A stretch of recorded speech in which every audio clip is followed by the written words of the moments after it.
Hello and welcome students, আশা করি তোমরা সকলেই খুব ভালো আছো। জ্ঞানজ্যোতি কোচিং সেন্টারের পক্ষ থেকে তোমাদের সবাইকে আরও একবার স্বাগত। তো আমি মীরা ম্যাম, আমি আজকে তোমাদের সেমিস্টার থেকে বাংলা সাবজেক্ট থেকে আবার একটি নতুন টপিক নিয়ে চলে এসেছি। আজকে আমি তোমাদের সঙ্গে যেটি আলোচনা করব সেটা হচ্ছে বারোমাসা, বলতে চণ্ডীমঙ্গল কাব্য যে রয়েছে তার মধ্যে যে বারোমাসা আছে সেটা সম্পর্কে আমি তোমাদের সঙ্গে আলোচনা করব, সেই কাব্যটি সম্পর্কে। দেখো, এটা নিয়ে যদি আমি আলোচনা শুরু করি, আলোচনাটি শুরু করার আগে তোমাদের বলি যে বোর্ডের কর্নারে তোমরা দুটো নাম্বার দেখতে পাচ্ছ। এটা হচ্ছে আমাদের জ্ঞানজ্যোতি কোচিং সেন্টারের হেল্পলাইন নাম্বার। এখানে তোমাদের অনলাইনে ক্লাস করানো হয় এবং তার সঙ্গে তোমাদের নোটসও দেওয়া হয়। তোমরা যদি আমাদের সঙ্গে অনলাইন ক্লাসে যুক্ত হতে চাচ্ছ এবং নোটস পেতে চাচ্ছ, তাহলে এই দুটি নাম্বারের সঙ্গে তোমরা যোগাযোগ করে নাও। তাহলে আমি আমার টপিকটি শুরু করছি। প্রথমেই বললাম, আজকে আমি তোমাদের সঙ্গে যেটি আলোচনা করব সেটা হচ্ছে বারোমাসা। ঠিক আছে, তো এইটা নিয়ে আলোচনা করার আগে প্রথমে বলি যে বারোমাসা যে মঙ্গল কাব্যটা আছে এটা আসলে কি। মানে দেখো, আমি এখানে লিখেছি যে হলো বছরে যে 365 দিন হয়। ঠিক আছে, বারোমাসা বলতে 12 মাস, বারোমাসা বলতে আমরা বুঝতে পারছি 12 মাস বলতে 365 দিনের, বছরে 365 দিনের যে বাংলা লৌকিক সাহিত্যে যে নায়ক নায়িকাগুলো আছে তাদের যে জীবনযাপন, তাদের যে সুখ দুঃখের কথা যে কাব্যর মধ্যে আলোচনা হয় সেটাকেই বলা হয় এই বারোমাসা সাহিত্য। ঠিক আছে, যেখানে তাদের জীবনের সুখ দুঃখ এবং জীবনযাপন কাটানোর বিষয়গুলি বর্ণনা করা হয়। যেমন যদি আমি তোমাদেরকে উদাহরণ দিই, সীতা, মা সীতা, তারপরে দ্রৌপদী, এরা যে আছে, এই দেবীরা যে আছে, এদের সুখ দুঃখ এবং এদের জীবনের কথা, এদের দাম্পত্য জীবনের কথা এবং বিভিন্ন সুখ দুঃখের কথা যে আলোচনা করা হয় সেটাকেই বলা হয় এই বারোমাসা। বলতে 12 মাসে তাদের জীবনে কি কি ঘটেছে, এই মঙ্গল কাব্যটাকে বারোমাসা মঙ্গল কাব্য বলে। ঠিক আছে, এবার দেখো বারোমাসা মঙ্গল কাব্য এটা আবার 3টা ভাগ আছে। হ্যাঁ, এটা 3টা ভাগে বিভক্তি হয়েছে। একটা আমি লিখেছি, একটা হচ্ছে ফুল্লার বারোমাসা, আরেকটা আছে খুলনার বারোমাসা, আরেকটা আছে সুশীলার বারোমাসা। এবার এটা নিয়ে যদি আমি তোমাদের সঙ্গে বিস্তারিতভাবে আলোচনা করি, আমি যেগুলো বলবো সেগুলো তোমরা একটু খাতায় লিখে নেবে। ঠিক আছে, কারণ আমি এত কথা বলবো তোমাদের মনেও না থাকতে পারে, তাই পরীক্ষার আগে সেই লেখাটা গিয়ে দেখে তোমরা সেটা লিখে আসবে, তাহলে তোমরা নাম্বার পেয়ে যাবে। আমি তাহলে মুখে বলছি, তোমরা সেটা লিখে নাও। হ্যাঁ, দেখো কি বলছে যে এই বারোমাসা মঙ্গল কাব্যে কি হয়, যার মধ্যে গোটা বছরের যে জীবনযাপন চিত্র তাদের ফুটে বলতে ধরা পড়ে।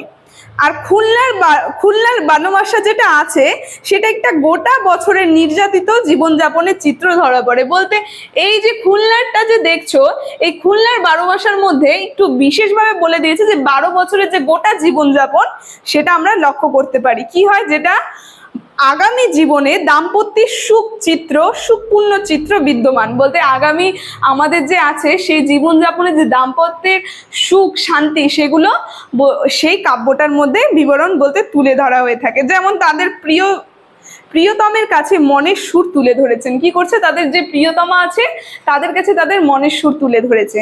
ঠিক আছে, এবার দেখো, কিন্তু ফুল্লার বারোমাসা আসলে ব্যাদরমণী ফুলনার চতুরত্বের সঙ্গে নবগতা যুবতীকে বাধ্য গৃহিণী হতে নিবৃত্ত হতে চেয়েছেন, তাই নির্দ্বিধায় তিনি বলেছেন। বলতে এই যে ফুলনার বারোমাসা যেটা আছে, ফুলনার তো বারোমাসা আমি বলে দিলাম, তাদের দাম্পত্য জীবনের কথা বলেছে। আর ফুলনারটা যদি আমরা চলে যাই, ফুলনার বারোমাসার মধ্যে আবার কি বলেছে যে দেখো, এখানে একটা লাইন উচ্চারণ করেছে, দুঃখ করো অবধান আমনি খাবার গর্থ দেখো বিদ্যমান, এই লাইনটা বলেছে কিন্তু এই যে ফুলনার বারোমাসা কাব্যটার মধ্যে। এবার দেখো, তাই আশুতোষ ভট্টাচার্য যিনি আছে তিনি বলেছেন যে ফুলনার বারোমাসা একটানা অতিরঞ্জিত দুঃখে সুরে বাঁধা। বলতে দেখো, আমরা খুলনার সম্পর্কের সঙ্গে দেখলাম যে খুলনার ব্যাপারে কি বলেছে, খুলনা খুব সুন্দর একটা সুখী দাম্পত্য জীবন, যেটা এখনো আগামী প্রজন্মে তাদের আমাদের যে প্রিয়তমা বলতে যারা দুটা দাম্পত্য থাকে, দুটা সম্পর্ক থাকে, তাদের মনের যে সুখ আনন্দটা সেটা প্রকাশ করে। কিন্তু এই যে ফুলনার বারোমাসাটা যদি আমরা দেখি, সেটার মধ্যে খালি তার জীবন যে এত দুঃখ কষ্টে ভরা ছিল সেটাই বিবরণী তুলে ধরেছে এই ফুলনার কাব্যটার মধ্যে। ঠিক আছে, ফুলনার জীবনটা কি অতি দুঃখে বাহিত হয়েছে সেটাই তুলে ধরা হয়েছে। তারপরে দেখো কি বলেছে, ভারতের সব অঞ্চলে আঞ্চলিক সাহিত্যে 12 মাসা আছে। ভারতের যে আমাদের অঞ্চলগুলি আছে সেগুলিতে আমরা সাহিত্যে দেখবো 12 মাসা রয়েছেই। মধ্যযুগে মঙ্গল কাব্যে নায়কের 34 স্তব এবং নায়িকার 12 মাসা বর্ণনা একটি প্রধান বৈশিষ্ট্য। মধ্যযুগে যদি আমরা চলে যাই, মঙ্গল কাব্যে নায়ক নায়িকাদের যে বর্ণনা সেটা কিন্তু সেই নায়ক নায়িকাদের বর্ণনা কিন্তু একটা প্রধান বৈশিষ্ট্য হয়েছে এই 12 মাসার। ঠিক আছে, অনুবাদ সাহিত্যে সীতা দ্রৌপদীর 12 মাসা যেমন দেখা যায়, গীতিকায় তেমনি মহিয়া, মনুয়া, কমলা, লীলা প্রমুখের 12 মাসা উল্লেখ হয়ে থাকে। তো এইগুলোর মধ্যে প্রমুখের 12 মাসা উল্লেখ হয়ে থাকে। এদিক দিয়ে 12 মাসা মধ্যযুগে শব্দ না হয়ে একটি আঙ্গিক হয়ে উঠেছে। ঠিক আছে, এটা মধ্যযুগে শুধুমাত্র শব্দ না, এটা একটা আঙ্গিক হয়ে উঠেছে। তো সর্বোপরি 12 মাসা আর 12 মাসটিকে অনেকে একই হিসেবে দেখেন। 12 মাস্য আর 12 মাসি, 12 মাসা যে আছে, এই 12 মাসা আর 12 মাসি এটাকে কিন্তু অনেকজন একই হিসাবে দেখেন, কিন্তু শব্দ দুটোকে ভালোভাবে অনুধাবন করলে স্পষ্ট বোঝা যায় যে 12 মাসা আসলে হচ্ছে একটা পুরো বছরের সুখ দুঃখের চিত্র ফুটে তোলে, কিন্তু 8 অথবা 10 মাসের সুখ দুঃখের ইতিবৃত্ত।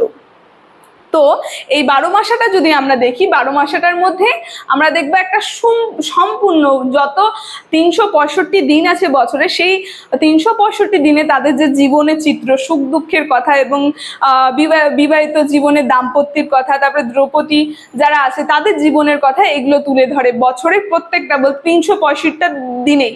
12 মাসে এক বছর আমরা সেটা জানি, সেই 12 মাসের সমস্ত ঘটনা এই 12 মাসা কাব্যটার মধ্যে, মঙ্গল কাব্যটার মধ্যে তুলে ধরা হয়েছে। তো 12 মাসার টিকা থেকে আজকে যে যতটুকুন আমি তোমাদের সঙ্গে আলোচনা করলাম, এতটুকুন লিখলে তোমরা নাম্বার পেয়ে যাবে। ঠিক আছে, আলোচনাটি আমি এখানে শেষ করছি। ভিডিওটি যদি তোমাদের ভালো লেগে থাকে অবশ্যই like, comment, share and subscribe করে দিও। Thank you.